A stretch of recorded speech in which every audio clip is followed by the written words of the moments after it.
It's Wednesday, which means it is time for our Midweek Connect. My name is Megan, and I'm one of the pastors here at Rancho, and we're just thrilled to be able to connect halfway through our week. That's just the purpose of this, and we want to invite you, if you're watching live, go ahead and jump in on the comments. We have pastors that will be there that will be able to respond to you if you have prayer requests or if you have questions. We'd love to connect with you that way. We also want to ask that you would share this video. We would love to get out all the encouraging information that's going to be coming to as many people as we can. We want to spread the love. So go ahead and share that video if you don't mind. And now let's just go ahead and have a time of worship, and then Scott's going to interview a special guest that we think you'll enjoy.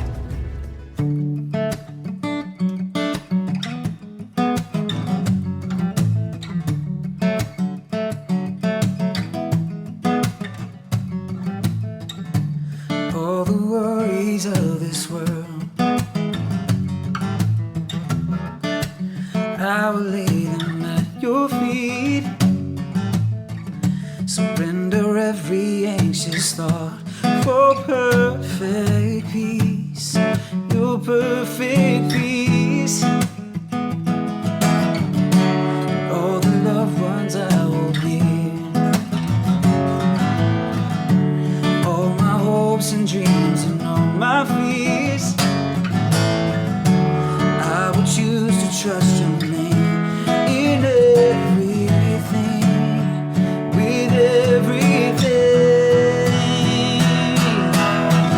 I will look up, for there is none above you. I will bow down to tell you that I need you, Jesus, Lord of all, Jesus, Lord of all.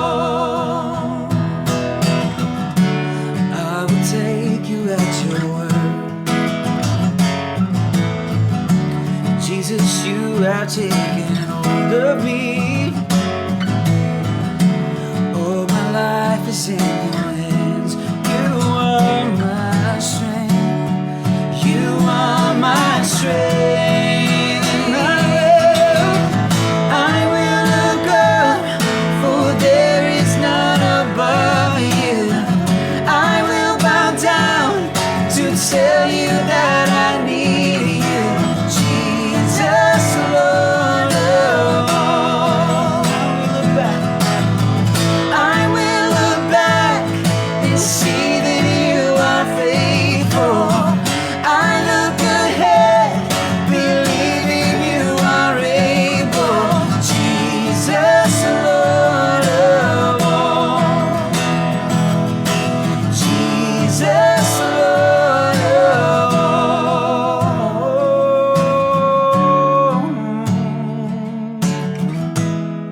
You're the Lord of all.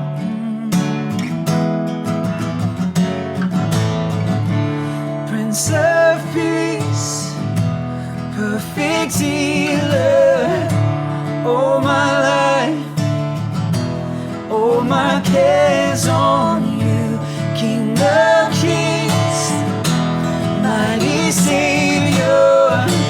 All my life, oh, sing that again. My cares on you, Prince of Peace, perfect healer.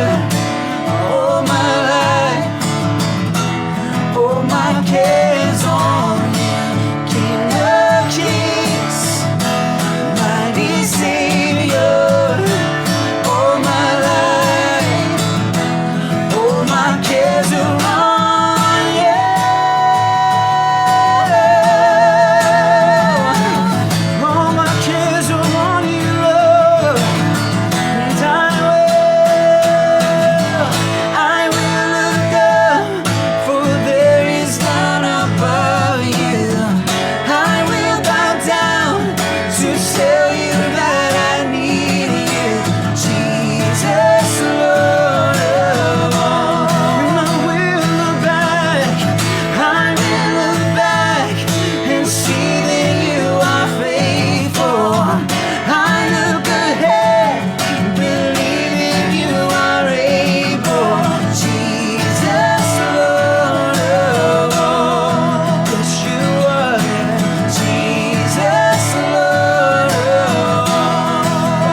Christ alone.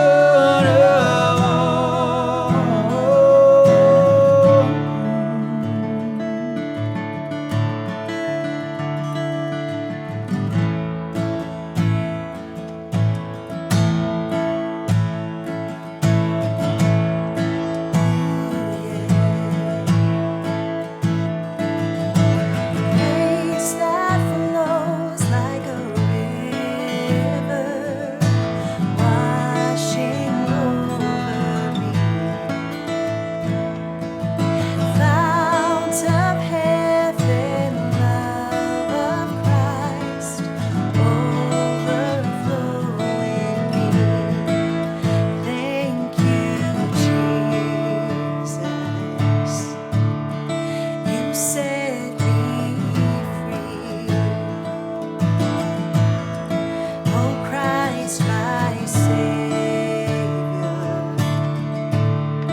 you rescued me.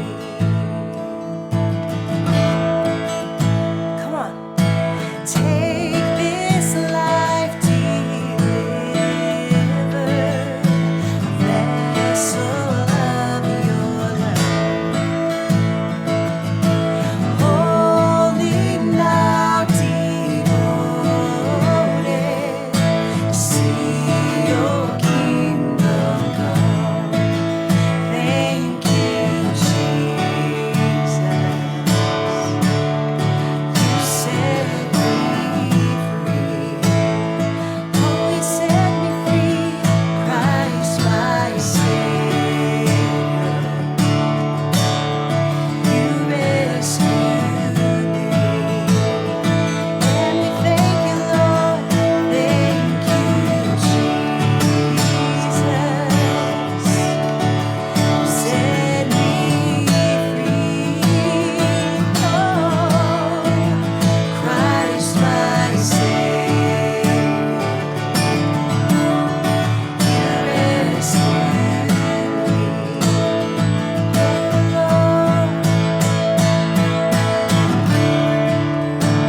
Oh, there's none like you, God. We thank you, Lord. You've given me life. You've opened my eyes. I love you, Lord. I love you, Lord. You've entered my heart. You've set me apart. I love you, Lord. I love you, Lord. You've given me life. You've opened my eyes. I love you, Lord. I love you, Lord. You've entered my heart. You've set me apart. I love you, Lord. I love you, Lord.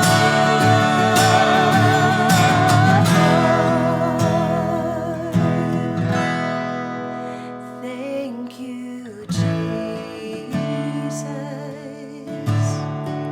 You set me free.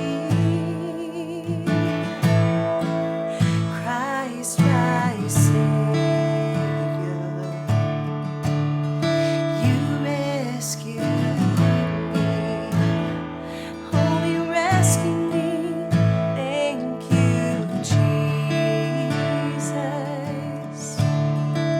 You set me free. Oh, Christ, my Savior, you rescued me.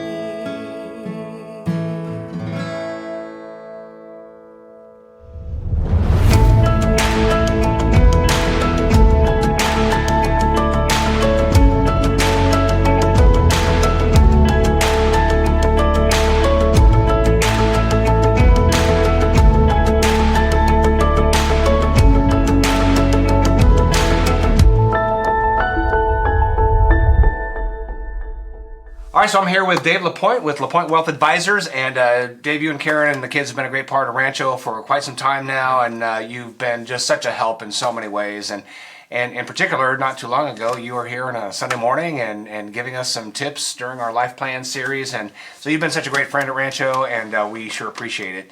And you've got a lot of experience managing wealth, hundreds of millions of dollars, and clients trust you and have walked with you, for, you said, I think, for 33 years.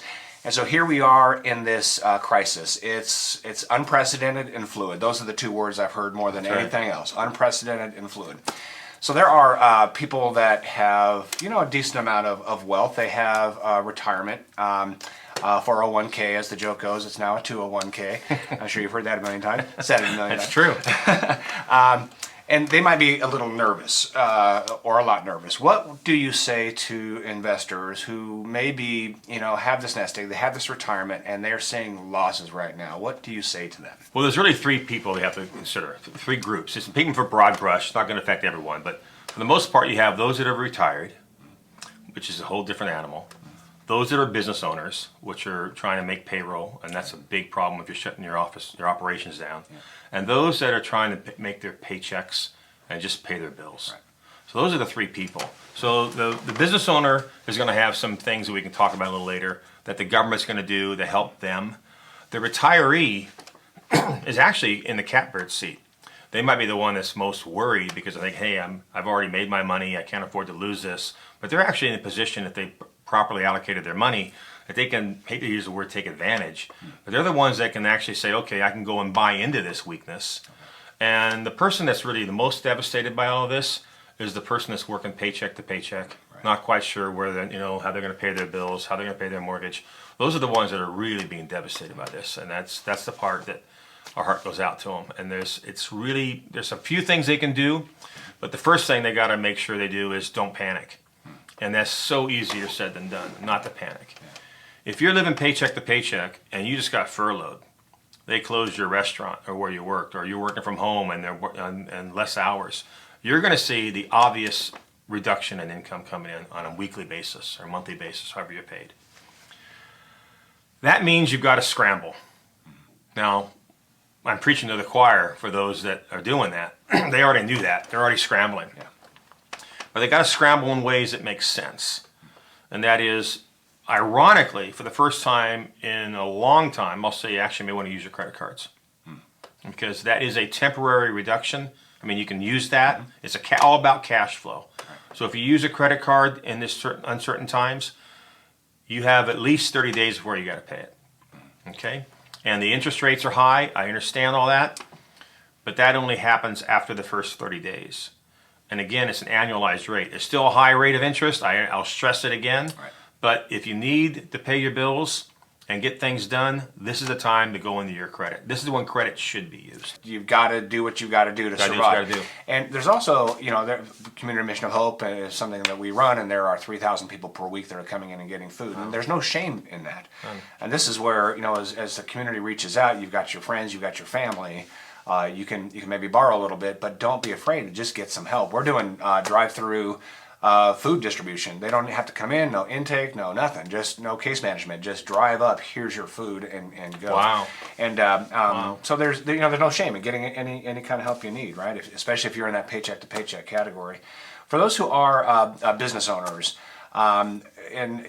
we're a business here as well. We got the church, we've got the school, we've got the rescue mission. So we've got 300 employees, and 129 of them have been cut back or cut to zero. And so we're doing all we can to help those employees out who are paycheck to paycheck, some of them. But there's a lot of government programs as well that's helping. We're kind of all in this together, and the government's doing what the government should do, and that is to provide some help. So what is the government aid besides those cash payments coming that could help out employees? Business owners, if you have less than 500 employees, you are going to be able to get some help, pretty significant help. First thing you want to do is, if you have a line of credit at the bank, draw it all down. So if you have a line of credit, let's say $400,000, and you've only borrowed $80,000 of it, go borrow the $320,000 right now. Draw that entire line down before the bank changes the line. It's kind of sad to say it this way, but Scott, the time to borrow money from the bank is when you don't need it. You never want to go to borrow money from the bank when you need it, because they won't give it to you. Right. Okay, it's just the way banks work. Sorry out there, but you know what I'm talking about. Yeah. Right now, ironically though, they are making some changes to that. The Small Business Administration, which is normally a very complicated way to borrow money, they're going to allow businesses to borrow money based upon their revenues, previous revenues of the following quarter. So you can go back a year and show what your revenues are. If your revenues have dropped by more than 50%, you are going to get a very good loan at a very quick period of time, up to 250% of your payroll. Oh, wow. So 250% of your payroll.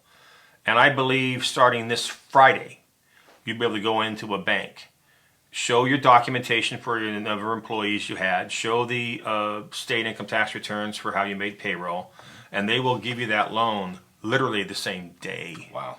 So get on the phone, call your SBA, call your local bank, whoever you're currently using, talk to your banker if you already have one. They're willing to loan you the money, because normally on an SBA loan, the government will insure or back 75% of it, between 75 and 80%. They're now saying they're going to guarantee 100% of it. Wow. So the bank literally has zero risk. So if the government's going to guarantee 100% of the loan with zero risk for the bank, and the bank's going to pay the federal government is going to pay all of the fees associated with getting that loan, the banks are going to do it. Yeah. And so they have no disincentive. They're not going to look at you with, well, are you a good risk or are you a bad risk? All you have to do is provide proper documentation. So the priority right now from the government is just to get liquidity, cash into businesses. It's all into about pockets. liquidity. It's all about cash Yeah. flow. This is like what's happened here. The markets move up and down. They always have. And it's shocking how often the market falls by 15%. The market falls by 15. When I say the market, I'm referring to the stock market. Yeah. The market falls by 15% on average, at least by 15% every 2 years. But on average. Yeah. And to us, that's just normal. We call that a correction. No big deal. Right. When you see something more than 20%, that's called the bear market. And we've had that right now. This is a very significant bear market. But usually the economy's messed up because we have bad interest rate policy, where interest rates are too high, or we have really onerous taxes where the tax burden's too high, or we have a regulatory environment where we're beating up the bad business owner because he's trying to do whatever. Right. And so we have usually too high interest rates, or bad monetary policy, or bad income tax policy, or a bad regulatory environment. And that was not the case here. We had very low interest rates. Really, the Federal Reserve Board has been very easy with credit. Our regulatory burden under the current administration has been reduced dramatically on businesses. This is a very business-friendly environment right now. All things were hitting on all cylinders. This is like a massive snowstorm that hit us. And instead of staying for 3 days in our home where we're frozen, we're looking at 35, 45, maybe 60 days of a snowstorm where everybody has to stay in place, can't move anywhere for 60 days. This is like a 9/11 event. Yeah. This is not your regular recession. That's the bad news, which everyone's already experiencing. The good news of that is when the snow melts, we're off to the races again. With the exception of a couple of industries, it'll take a while. It's going to take a while for us to want to feel comfortable getting on a cruise ship again. Right. Yeah. We're not necessarily going to fly on an airplane unless you kind of have to. But when it comes to going to the restaurants, going to the grocery store, going to the hardware store, going to the bank, all that stuff's going to get back to normal activity very quick. There's a pent-up demand, and people are going to Pent-up want to get demand. out there. They're going to want to live life, and That's right. because structurally the economy was good, it should rebound fairly quickly. No guarantees, but That's correct. But if should. you say, okay, Dave, what's your prognosis? It'll rebound very quickly. Because it always does rebound very quickly from an event. Right. It doesn't rebound quickly from bad policies. Because bad policies means, well, you had Congress that instituted the bad policy. They put it there, and they usually take 2 to 4 years before they decide to do anything about it. So when they have bad policy that slows the economy, they didn't change overnight. Okay, the clouds don't clear and the sun melts the snow overnight with Congress. This is an event like 9/11 or a massive snowstorm. So this snowstorm hit the entire world and it stopped in the entire world for a couple of months. That's so right. It's a gnarly event, a gnarly natural disaster, right? Correct. That's hitting the entire world all at once for a period of two plus months. So it is an event, but it's an event that's unprecedented. And so we're feeling the deep impacts of that right now with lost jobs, lost wages, a little bit of fear setting in. But once this thing turns, it could be a fairly quick recovery. Yeah, because look at it this way, Scott. We just had the highest unemployment in 1 week ever. And by far, I mean, to a factor of 4.8 times, let's call it 5 times greater unemployment in 1 week ever before in the history of our country. Yeah. Okay, including the Great Depression. Yeah. But this is not a Great Depression. This is not a depression caused by bad policies or where the Federal Reserve Board back in the Great Depression raised interest rates. It actually raised rates on businesses, made it harder for them to borrow money because they were trying to attract foreign capital. All kinds of things we did wrong back in the Great Depression. Plus, back in the Great Depression, you could put 10% down on a stock. You could put $100 into a stock and buy $1,000 worth of stock. I didn't know that. Which means if the market fell by 15%, you were wiped out. You had zero equity. Our normal drop of 10% correction meant you had zero equity. You could borrow 10 to 1. That was a mistake. So when the market was moving up, everybody tried to get on that bandwagon. Everybody starts buying and say, hey, go buy $1,000 of this. I don't have $1,000. Do you have $100? Yeah. Put $100 in, you can buy 1,000 of the stock. The stock goes up by 10%, you've doubled your money. Oh, everybody understood that. Right. Not the downside. Not the downside. If it goes down by 10%, you've lost 100% of your money. Oh my gosh. And so when that happened, they started tagging more people out. It fell some more, tags the next guy out, and pretty soon you have a crash.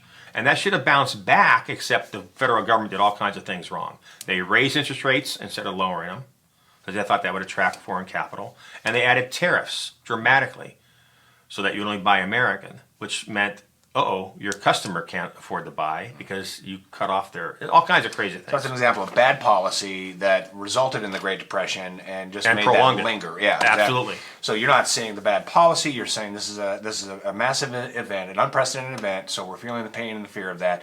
But there will be a recovery, as every natural disaster ends in recovery. I actually saw a bunch of charts just that were contrasting the difference between a structural recession and a natural disaster, decline in the market. Okay. And this curve was just very long and difficult. This was an immediate ramp back up, most of the time higher than we even started because there's such a lingering demand. So you see that coming. Yes, because normally when you have a structural problem, it's what they call a U-shaped recovery. Okay. It goes down, flattens out for a while until they find, hey, this is stupid, let's change some of the rules, and then off the races you go. Yeah. That's the U-shape. Gotcha. When it's a snowstorm or an event, boom.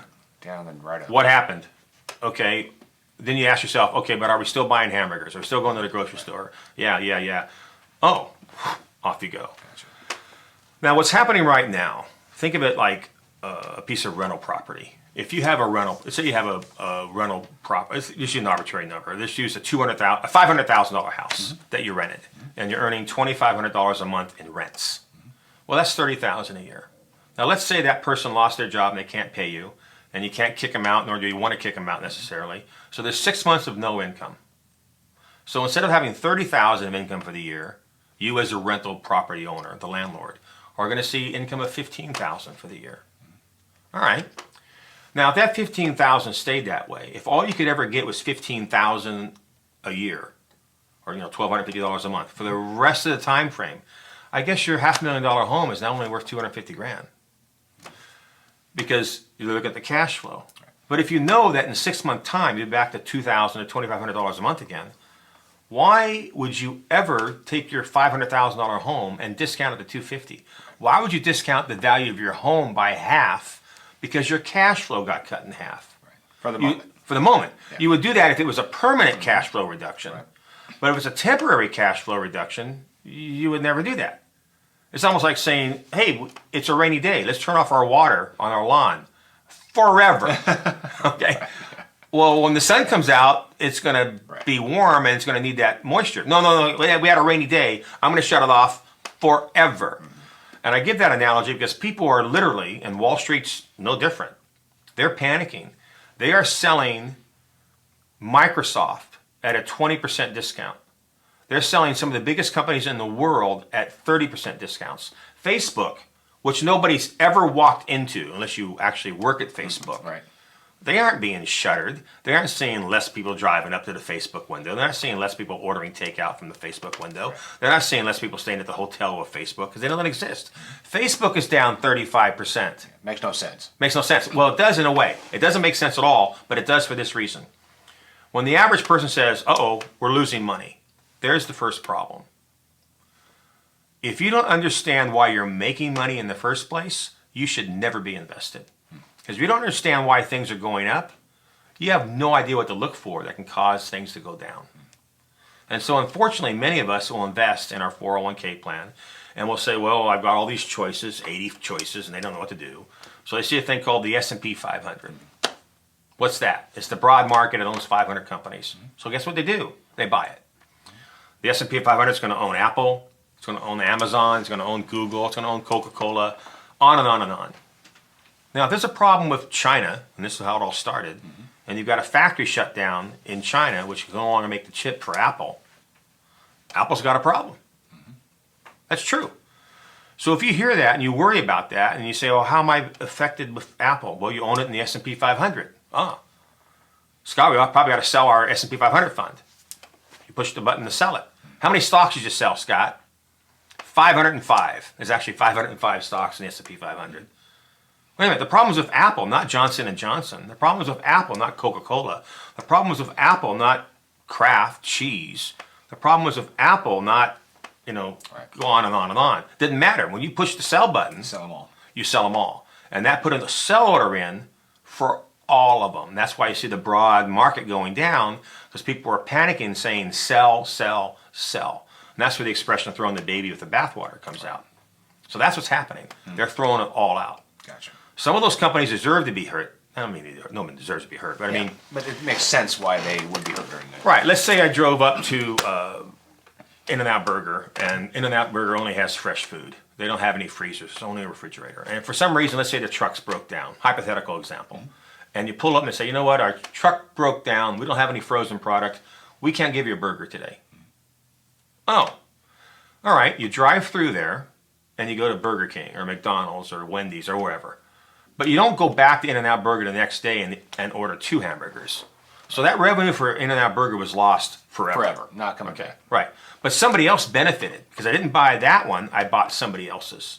So right now the market's going to see some that have lost revenue forever and others that gained additional revenue that they hadn't normally seen.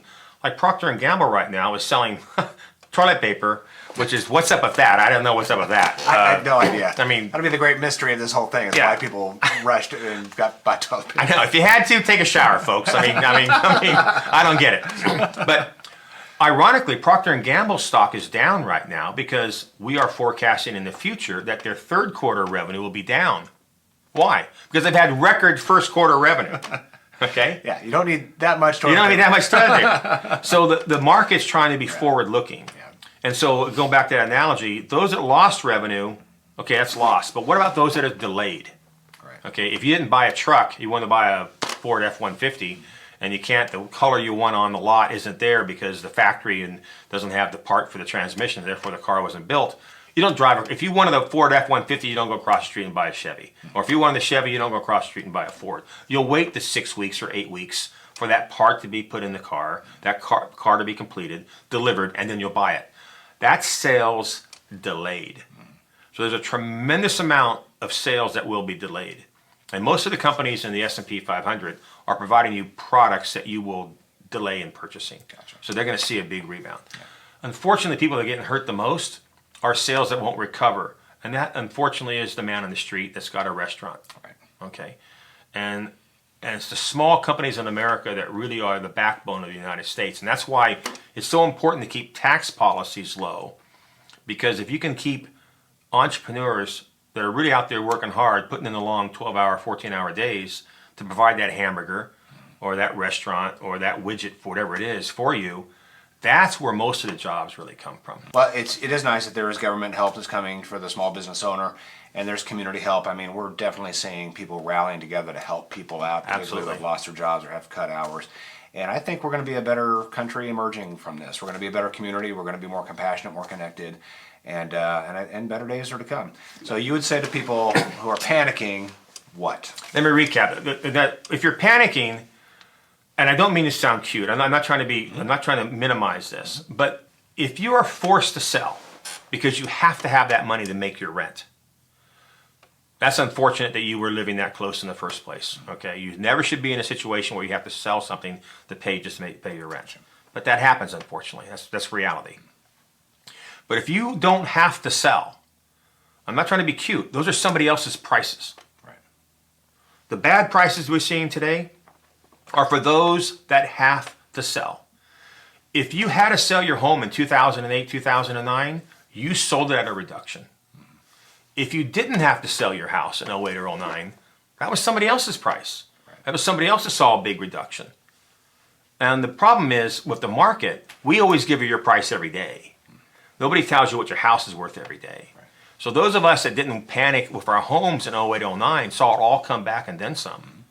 Those that had to sell, they lost it. And that's where it's very hard for human beings to make that distinction between a reduction and a loss. If you see your portfolio fall in value, it's been reduced in value. You didn't lose money. You haven't lost money unless you say, I will sell it. I'm going to sell it. Okay, then you've lost. Right. And when it's up in money, when it's appreciated in value, you haven't really made that money either until you say, I'm going to monetize it. Give me the money. Right. So the ups and downs of the market, if you aren't in a situation where you have to sell, you really aren't affected by this, which is where I said the retiree is kind of in the catbird seat. If you're sitting there with a portfolio of arbitrary number, $800,000, and now it's worth $620, you've seen big losses, you should be looking at your stock-bond ratio mix and go, wow, is this a chance for us to sell some of our bonds and buy a bunch of stocks at a low price? Yeah. Could it go lower? Of course. But was it lower than it was 2 months ago, 3 months ago, 5 months ago? Certainly. So that's an opportunity, what we call rebalancing. Look at your ratios. Helps a lot. You are always very helpful, and we thank you for taking the time. And I know for everybody that's listening, they got something out of this for sure. I know I did. Dave, thank you very, very much. We appreciate it. You're welcome, Scott. Right, My pleasure. It's so good to be able to connect with many of you throughout the week. As we close today, we just want to remind you, we hope that you'll come back and join us on Sunday morning with our live worship and teaching. We have Rancho Temecula, Rancho Murrieta, and Rancho Nespanol that all will be streaming live for Sunday services. We also want to invite you to check us out on YouTube under Rancho United. And if you have any questions about anything that was shared today in this video, you can go to rancho.tv and check us out.